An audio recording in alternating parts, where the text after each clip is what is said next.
right, guys, welcome to Recruiting is No Joke. I'm your host, Joe Laugi. It is great to be here with you guys.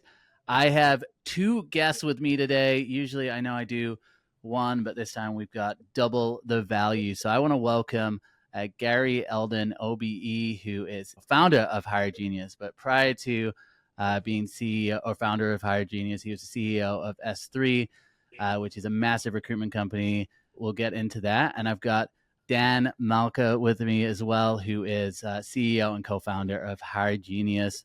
Extensive background in recruitment leadership as well, owned several agencies in the past. So welcome to the show. It's great to have both of you here. And we had some technical difficulties, but it looks like it's all cleared up. Gary, why don't we start with you? What did I miss about Hire Genius? I mean, I just said Hire Genius, so I haven't given much of an intro. Why don't you fill in the listeners? What is Hire Genius? What are you guys looking to build? Would love to hear. Yeah, so look, my background, as you mentioned, is 33 years in recruitment, and I've seen a lot of CRMs in my time. Yeah. And the time I was stepping down from S3 back in 2019, just after COVID, right? Just around COVID time, Dan approached me and said, look, I've got this idea. I've been using all these different CRMs in a roundabout way, so they're all a pile of X, right? And you're okay to swear on the podcast too. Yeah, and I was saying, look, it's a competitive market. Why do you want to get into that, et cetera, et cetera? Yeah. Then he said, look, what I'll do, I'll just show you what they can do and how dated they are. And he spent all this time saying to me, look, we should be doing this. I then started doing my own inquiries and looked into what was out there. I've also rolled out a new CRM while I was at S3 as well, and I knew the pain points of doing that. And that was on Salesforce, but it was Salesforce own product. It wasn't customized or anything. And then we customized it ourselves. And then I've used all other platforms as well. So from my own experience, I knew it was painful. And obviously the recruitment market's a very fragmented market. So when I spoke to Dan, he showed me, and I said, okay. And then the ideas he had, what was missing, what we could do. And then I was in, right? I said, okay, I'll back it. Let's go for it. And it was just around COVID time, and everyone was working remotely. And he said, right, if we're going to do it, this is the time to do it. Although I was questioning whether to do it or not. And then from that, Dan took over and built the platform, and we are where we are now, right? Dan, I'd be curious from your point of view, how important do you think it is with HR and TA technology? How important do you think having a recruitment background is, just in terms of understanding that workflow, pain points of clients? Like, how much has that helped you with Hire Genius? I think it's the differentiator, or one of the main differentiators. And one of the reasons why I had the idea was that I had my own business for 18 years and I used a number of different recruitment CRMs. I was just underwhelmed by them. And if you looked at how other industries were adopting tech, we were so far behind. We still are as an industry. We've got a lot better. And it just felt a lot of the CRMs that I was beating my team to use and fill in because I wanted the reporting. They were like millions of fields, very clunky, and they were run by people that didn't know recruitment, and you could just feel it. And what's supposed to help the recruiter actually slowed them down. So I just had an idea, like, instead of having this fragmented tech stack because your core tool has many gaps, why not go down that all-in-one solution that's got all the kind of core tools a recruiter needs? And then when people see the platform, and we don't cater for every type of recruitment agency. We've got a very kind of specific ICP. But when they look at it, they go, this has been designed by a recruiter, right? The language, the data model, the process flows, the things that you want to do, and also the simplicity of it, because there's lots of tools out there that are really powerful, but they're really complicated, right? And you end up using like 20% of them, or you need a PhD to use it. And it's like, oh my God, there's like 20 ways to do the same thing. So we wanted to build something that was simple, had everything you need, and that was kind of designed on that consultant, to help them do the heavy lifting, basically. But yeah, 100% having that knowledge. And it's hard for me because I've got a really good product team and they want to take it away. And I'm like, no fucking way. Like, you don't have the experience that I have, or the customers that we have in our design community have. They're very good. So we work with all of our customers and every single feature that we design, basically. But it's really important to keep it that way. Yeah, no, I love that. And I think That's probably one of the biggest complaints I just know in general with a lot of the technology that's coming out is that's just a kind of a failure of the baseline understanding of what the recruitment job is. I don't know if many even founders in the space that are in the tech space would have like a baseline knowledge of the difference between agency and internal. And then you break down agency. There's lots of different models now, lots of different ways to do business. A lot of times people think recruiting is literally post a job and just wait for people to come. So Gary, curious from your point of view, you've been obviously in the recruitment space 30 plus years. What are some of the skill sets that recruiting consultants and recruiters need to have, and have those skill sets changed over the time, or is it basically the same thing? I'd be curious to get your take on that. If you'd have looked at post-COVID in the fake boom, right? People were turning up going, oh my God, I don't need to speak to anyone anymore. I can just post an ad on LinkedIn. I can do an email campaign. I had people talking about from the whole cycle of not speaking to someone and doing a deal, right? And everyone was getting carried away with the hype. And I was thinking, people are going to get found out. So obviously last year and the year before, we saw sort of the decline of the market. And all the core skills you need to be successful is what you need right now, right? So everyone's feeling the pain, especially what happened in the US in the tech market, right? Financial services market. Permanent got hit a lot harder than contract. UK market got impact. Even Germany, which has been one of the most resilient countries. And what I've found, and I speak to numerous different people in my roles now, I advise a lot of companies, I'm involved with a lot of networks.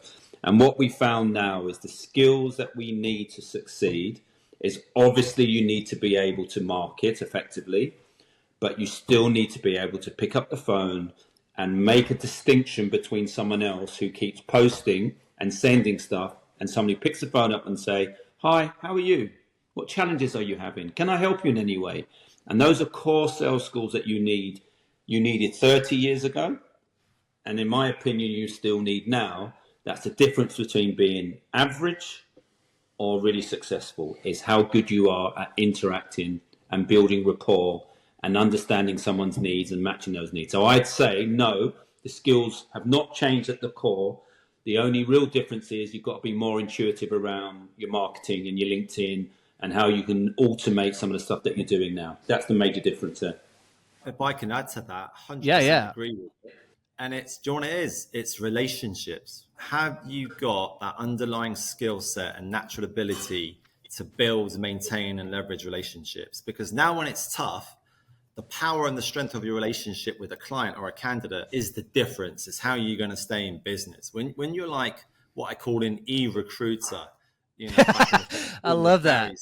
I love that. It's like I send emails. Oh my God, I can't cold call. I can't fucking pick up the phone. It's rude, But when you're that e-recruiter, you've got no relationship. It's transactional. So I think when you meet people, like you said, go and have a coffee, like doing Teams meetings and video meetings. I remember pre-COVID, if you asked someone to do a video meeting, it was a bit weird, right? It was all on the phone. Now, if you ask for a phone call, it's like, well, what are you trying to get away from? But I think what Gary said is right. It's the rapport, it's being able to understand, but that comes down to that relationship. I'm in a new role, right, in my current job, right? I know, I forgot to mention that as well. So no, it's no problem, right? So it's a PE-backed company, right? And it's a slightly different recruitment. It's about building long-term relationships in the financial services where you need 50, 60 people to deal with collections or claims or whatever, right? So it's a different model to what I'm used to. No AI can build rapport in the same way or understand empathy in the right way yet. Maybe give it time, right? But take someone out and find out what they're, about the ins and outs. But that's what's critical in a business. Yeah, and I'm not just plugging High Genius, but when we designed it, if you think about the whole relationships piece, and a niche recruiter's job, right, is to, like I said, build a network and always go to their network and leverage that network, right? They should know every candidate, every client in their space and their geography, right? But in other systems, it's hard to get that data. It's hard to get it because we build so many relationships with candidates and clients in recruitment, and we forget about a lot of them because of the sheer volume. And most of them we don't place, but we've built trust. So when we actually designed the platform, we wanted to make that really, really easy. At click of a button, I can see my universe, right? And then it's there for you to leverage in whatever way you need as a recruiter. We had on the show, and I don't know when this will get released in relation to the show, but I recently had a guest on, and they have CRM tool, and they've been logging the data. So I'm curious to get your understanding with some of the data of your clients. But they said that only 12% of their users, and they have thousands of users, only 12% of them are actively doing cold calling, and they serve only recruitment agencies. Why are we not cold calling, and where is the cold calling going away, and how necessary do you think cold calling is still just a core part of what you need to do? I think wherever possible, you should not be making cold calls. You should be making either hot calls or warm calls.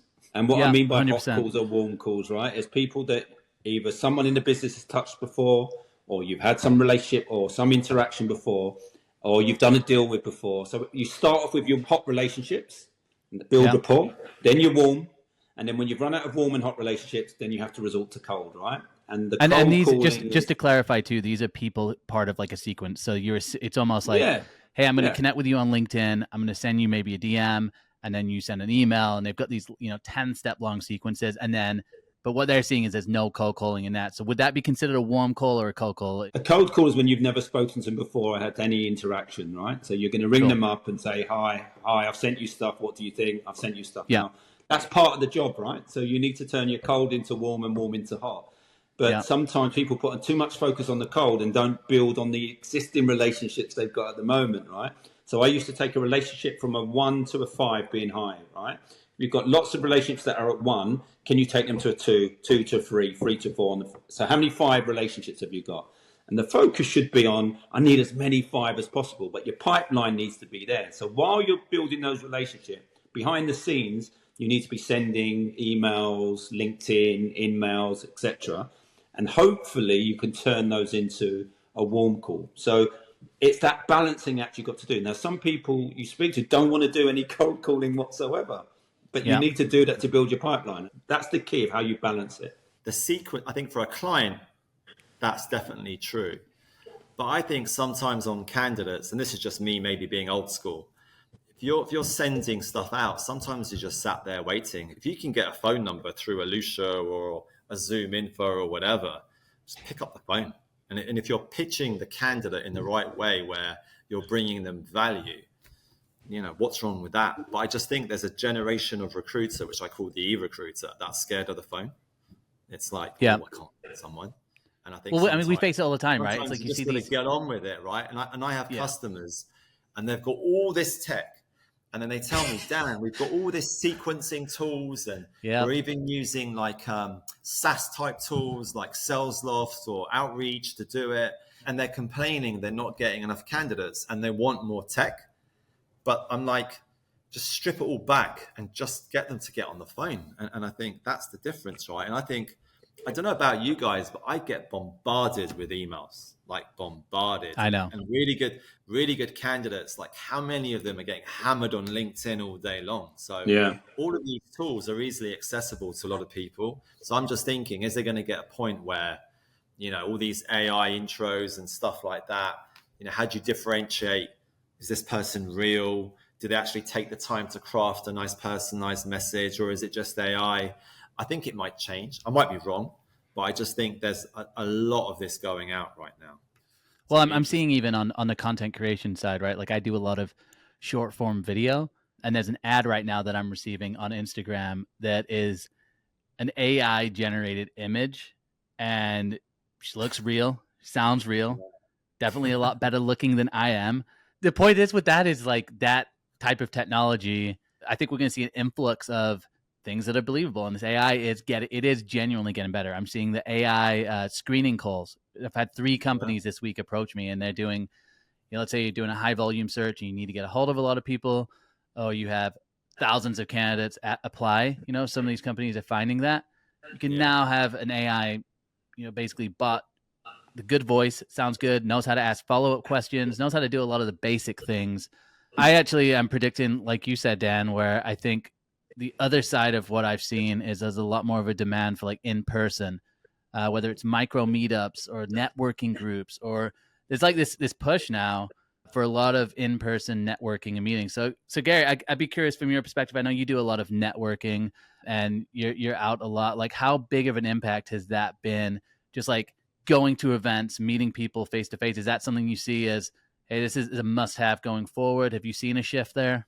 There are some businesses that we speak to now. We did a network event recently, and there's one company we were speaking to, and all they talked about was white paper, roundtable events, meeting client, and their whole push and marketing was nothing to do with client meetings or anything. It was about, how can I do events and talk about subject matters that can make a difference? Right? Am I going to talk about what's going on in the world? Am I talking about particular technical skills? What's going on in a particular location? What's going on in the macroeconomic situation? Do I do a podcast? Do I do webinars? I think the world's changing, right? They're looking for different ways to interact with people. And it's not just doing a meeting. It's getting like-minded people around the table and talk about problems and challenges and issues and solving problems. Yeah, of course, AI and all that's going to help and drive things. But this business model, they were talking about doing 6 or 7 events a week. And they're only a business of about a week. And it's a business of about 25 people, right? So I can't even find people that will post online for 6 or 7 times a week, and these guys are meeting with people. Exactly. But they're selling RPOs to their clients now, right? So they're selling bigger solutions.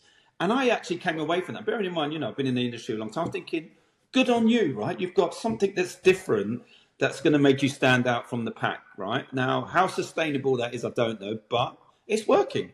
So, I'm learning all the time about different approaches on how to acquire candidates. And I think, yes, big events you can go to, Rec Expo and you go to that. But I think the personalized, specialized, targeted events is where you're going to start making a difference, in my opinion. Yep. No, I love that. Dan, what about you? So we were talking about AI and how it's helping with some of these sequences and automation of messages. We've touched upon that. What when you're breaking down that workflow, particularly with like your clients or when you're looking at just agency recruiters, like what are some of those use cases that you're like, yeah, this is a great use of AI, and what are some of the questions people really need to ask so they avoid that just like endless tech stack and like chasing the next tech thing? Like, what are some of the things that you look at? How do you kind of coach people through that, like work with clients with that, if that makes sense? Yeah, I think it's kind of what you said before about knowing how a recruiter works and then being able to leverage AI in a meaningful way. It's amazing the rush to integrate AI into every type of system out there. But I think there are a lot of businesses out there that are they doing it as a checkbox? Can they actually architect it in a meaningful way into the platform? Can you actually think with a recruiter's head, because you've done the job before? Like, how can you actually leverage it an end-to-end way, right? Not just we can write you an email or a job spec. That's very useful, don't get me wrong. But actually, how can you use it to be the foundation of the process flow, right? So that's something that we've been looking at and researching. And we've been kind of waiting for that tech to be good enough. So like, for example, I believe that everything good in recruitment starts with a phone call. That communication data is the most valuable piece of information that we can have. It has lots of different data points in there, right? More valuable than any CV, right? Or resume, right? But then how can you take that data and then from it, so like a transcription and then summarizing it in the right way? No one likes filling in a CRM. So can you get it to transcribe the call, know what type of call it is, pop the record, fill it in for you automatically, and then do a search for you, for example, if it's a job spec call, and then write the email in the job spec. So it's like, can you get it to what would normally take a recruiter an hour and a half to do a couple of minutes, right? So that's just one use case that we've identified in terms of a workflow end to end. That's just it, not having this bolt-on thing that is like a bolt-on, and there's a big platform out there that we all use all day long, I'm not going to mention, and they've put AI and it just doesn't work. Like for messaging, it just doesn't work. And yeah, so it's kind of like being careful not to just have that checkbox there, right? And I think it's going to be interesting because I think it's like going back to the relationship bit. How can you have your system of record, your CRM, tell you where the good relationships are, tell you where there's an issue? how can you get it to feed back to a user how to improve their process or their call? Or how can you flag it to a manager that, hey, Jimmy the rookie needs some help. The sentiment in this call wasn't good. So it's kind of those kind of transactional things, but also the qualitative side, I think is going to be really, really interesting. And I think that the whole AI piece, the pace of it is going to slow right down. And then it's like, how are we going to adopt it as a civilization almost, right, in tech to help the different jobs? Or as recruiters, how are we going to go above and beyond just the generative text type stuff? But also, like you said, there's scary stuff out there, right, which is great for the high volume stuff. But when you're looking at recruiters in professional markets where it's very relationship driven and you've got to be that broker, the trust is going to be a big issue, right, with data. And am I talking to a real person, or am I just talking to a bot and I'm a piece in a transactional puzzle? So that'd be interesting. Yeah. Gary, what are your thoughts on that? Yeah, so the world I'm in now, there's a lot of talk about outsourcing, right? And a lot of people outsource some of their services to like India and South Africa, right? Yeah. And some of the issues you find is the language barrier, right? So people go, yeah, I've outsourced, but the language in South Africa or the accent in India is not quite right.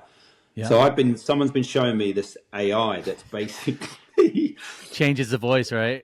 I would imagine you can't tell what you lose the accent, right? How genius is that? So all of a sudden you can outsource it to India and lose that stigma of going, oh, it's gone to India, it must be cheap.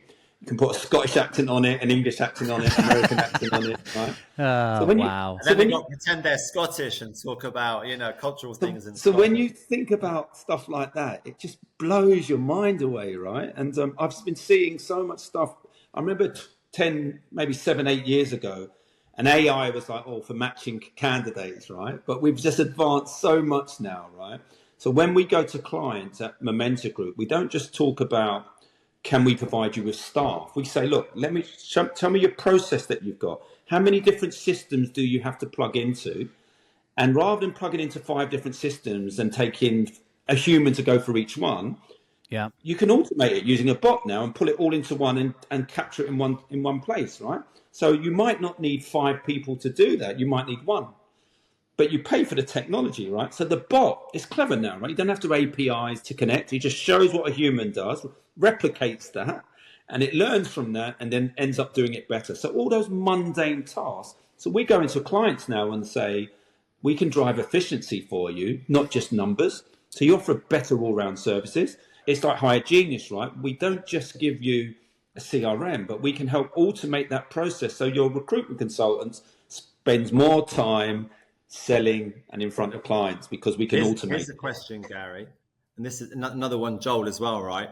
If you think about AI and automating all the mundane tasks, saving recruiters a lot of time, will they actually be more productive and build? No, that's the problem, right?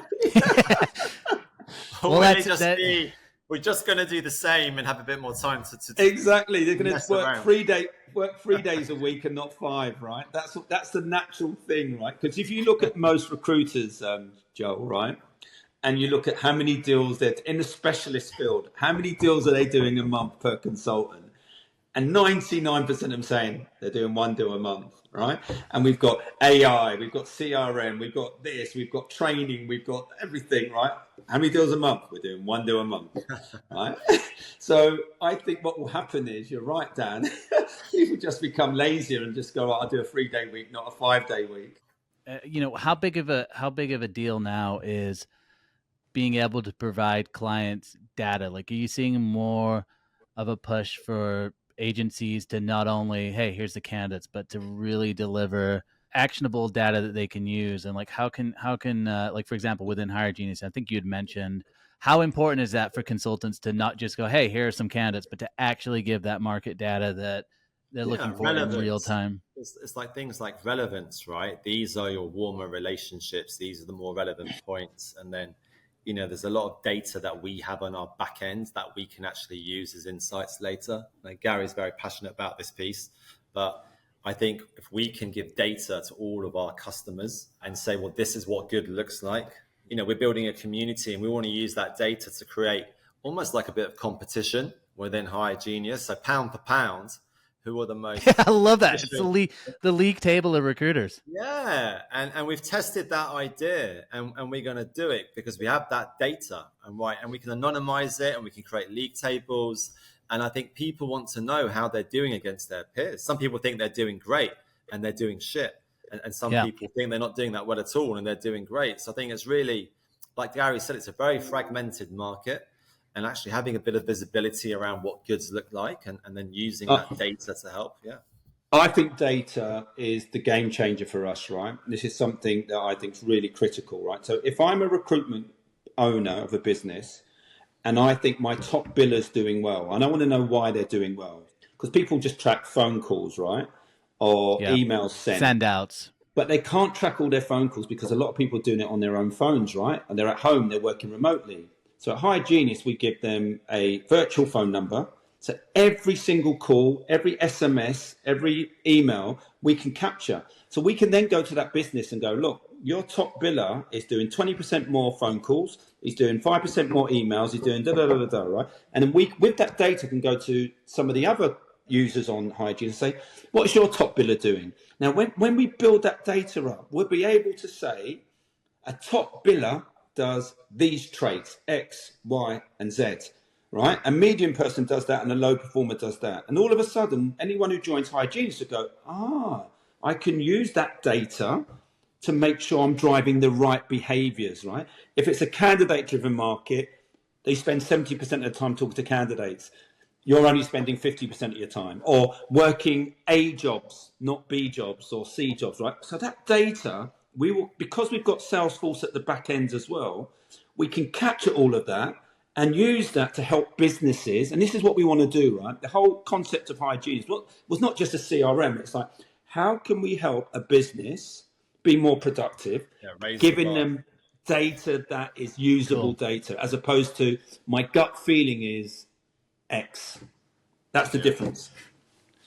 Do you think with younger consultants coming into the business, what would be some advice for, like, hey, if you're still training people or coaching them like you were 30 years ago, like what are some of the changes that need to be made and what are some of the things that stay the same? Maybe, Dan, why don't you take that one? Or do you know what, Joel? There are some companies I know, recruitment companies, who go, I'm not compromising.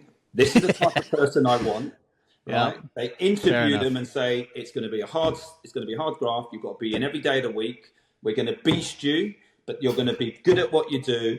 And that's how it is, right? Yeah. And some companies, you turn up with a shirt and tie still, old school. So there's going to be horses for courses. I think the important thing is, if you bring a new person in, doesn't matter, whatever their backgrounds are, right?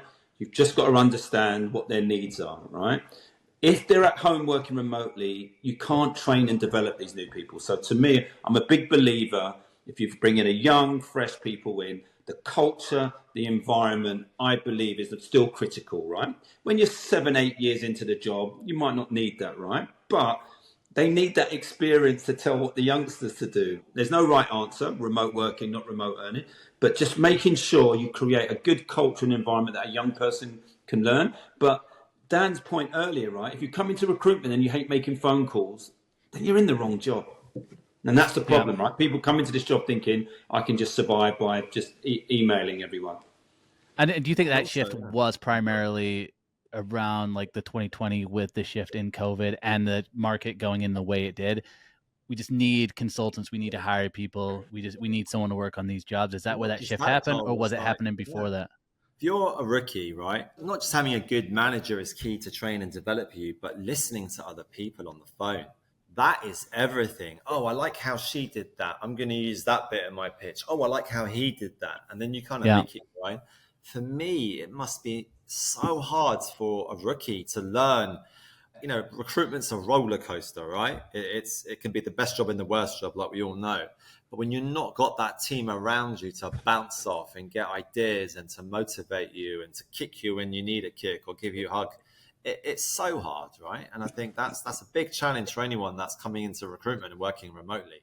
But COVID changed that, Dan, right? COVID changed the whole mindset now, right? That you can get away from working remotely, right? Remote's normal, right? As we all know, it's the norm. If you said to before COVID, all your team can work remotely 2 days a week, I'd have said, not on my watch. And now I run a business where they work 4 days a week remotely and 1 day a week in the office. And I'm going, the mind shift is just crazy, right? But also, I think the younger generation now are used to that, and they work and become productive, where I think my generation would have just been on the sofa eating pizzas. Because we just tried to get away with anything. Maybe because we were in this, corporate environment that said you had to do this and had to do that. I think it would still be the same because I just think I've worked in offices where there are people who are trying to get out of the work and they're trying to just talk to people. They're trying to socialize almost too much. And it seems like it just comes down to that individual of like, how motivated are you? How much do you want to earn? And at the end of the day, those people, they get done with the office time, then they go home and they're still working. They're doing research. They're trying to figure out like how to get better. One of the things that I'm seeing right now is, at least in the States, don't know how it is in the UK, but there's a lot of internal recruiters that obviously got laid off, particularly tech recruiters that maybe worked at large tech companies. I am seeing a lot of people starting up more of that like lifestyle solopreneur type of shop where they're maybe taking on 1 or 2 clients, but they're leveraging tech as well. So do you think there's a big opportunity for people who are solo to really leverage just all this technology we're talking about to be way more productive? Like, is there a place for that? Do you think we're going to see more of that? Yeah, I think if you think about in the UK and definitely in the States and definitely globally, right, 75% of agencies are 2 people, sub 5, right? Solo micropreneurs, right? Lifestyle business, you go on holiday, you do a deal, doing laps around the pool, you've paid for the holiday and the rest. When you are that one person business, to have that momentum, you need tech to do a lot more for you. You're wearing many, many hats. You're doing BD, you're doing sourcing, you're doing invoicing, you're doing credit control, you're marketing, you're doing so many things. So you need a tool set that can help you. Whereas if you start growing a business and you get a team, you've got individuals doing those things for you, right? So I work with the Team Network. It's like they represent small recruitment companies, a lot of solopreneurs, right? And we've done some research into this. And the people that fail the most are not ex-recruiters who set up on their own. It's the internal recruiters that want to become recruitment consultants because they don't understand it's going to the other side. It's like poacher turned gamekeeper, right? When you're a gatekeeper, you're a poacher, and you think I can go and do the other. And it's different skills are needed. It's a different approach. When you're nurturing and developing a client and candidates are coming to you, it's different. So we've seen the people that are less successful are those who don't have previous recruitment experience. Not saying they can't end up becoming successful, but that is a big challenge. So it doesn't matter what technology you've got. You lose your one client where you had the relationship with. You've got to build up new clients. That's a new skill, right? Who's going to teach them all the skills needed to be a recruitment consultant, a hunter? Right, hunter, and we talk about hunters and farmers, right? Just because you do permanent recruitment doesn't mean you can do contract recruitment. So there's even areas like that. You go, oh, I did perm. The transition from perm to contract is like someone running 100 meters in contract while a permanent person runs 400 meters, right? You've got to deal. It's a slower pace, different skills, right? Yeah. No, just to add to that, I remember a while ago, and maybe it's when I had my agency, if anyone went in-house, it was seen they just weren't good enough for agency, and they went to go for an easy life in-house, right? that was the other kind of stigma around it. But as Gary said, it's a different animal, that there are 2 sides to it all, right? So it's interesting. Do you think it's easier? Like, do you think we're in a point where it's the easiest time ever to just start a solo business with technology, or you think it's even more challenging? It's the best market to learn in, right? You can make it in this market, in a good market, you'll kill it. If you started 2 years ago and you were really successful, now you're struggling. I think the barriers to entry are lower now. I think to succeed before, right, you just need a phone, database, LinkedIn, and you can go, right? But I think if you know your market and you make less is more, I think you've got a better chance of succeeding if you focus and specialize. If you go in and try and do a bit of everything, I think you're going to fail. It is tough now in the UK. It's been tough in the US. It's been the toughest market we've seen in Germany for a long time. It's quite tough in Holland as well. So we've seen a sort of a tough market in the last week. But if you focus down and just do contract in X market or just do perm in Y market in just this region, I think you've got a better chance of succeeding, because you'll build a knowledge base, you'll be known in that market, you'll be famous in that area, and I think you've got a better chance of succeeding. Yeah. But it's easier now to start as any time, right? Like you said, you've got access to technology now, you've got access to data, you've got access to people, you can find anyone now, right? But there's too much information. So if anything, you get lost in it. So what you need is less information and more focus. I coach a lot of job seekers just in general. So this is outside of recruiting, right? This is more on the candidate side of job seekers. And one of the biggest challenges job seekers have is if they are just a generalist person. If you've worn a lot of hats, nobody wants a lot of hats. They want specialization. And so I think whether you're in recruitment, you're in tech, you're in sales, you're in whatever, understanding what your specialization is just key, because it just seems that generalist market is not desirable. So that's, what was it, the old saying? It's like riches are in the niches. That's what I always used to hear when I started in recruitment. Niches. I love the Americans say niches. Niche. It's niche sounds better. Niche. It's like the candidates, they send you a CV and it has like project manager CV, and you just know straight away they've got like 5 different variants of a CV for different jobs they apply for, and that's like a yeah, you're like, you don't actually know how to do anything. Well, look, we're at time. Just want to thank both of you for a ton of value here. I'm super excited to get these clips chopped up, get this episode produced. Where can people find out about Hire Genius? Where's the best place to go to connect with either of you? Dan, why don't you go first, and then Gary, we'll have you close it out. Yeah, you can reach out to myself directly on my LinkedIn, Daniel Malka, or go to www.hiregenius.com.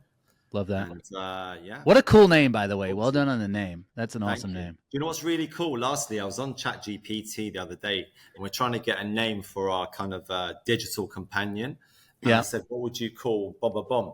And it said Hire Genius would be a good name. And I was like, whoa. That's awesome. I think it stored some data for me before, and it was just messing with me. Yeah, it was just generative AI. I just learned like what you like. I love that. Yeah. Gary, how about yourself? No one needs to contact me.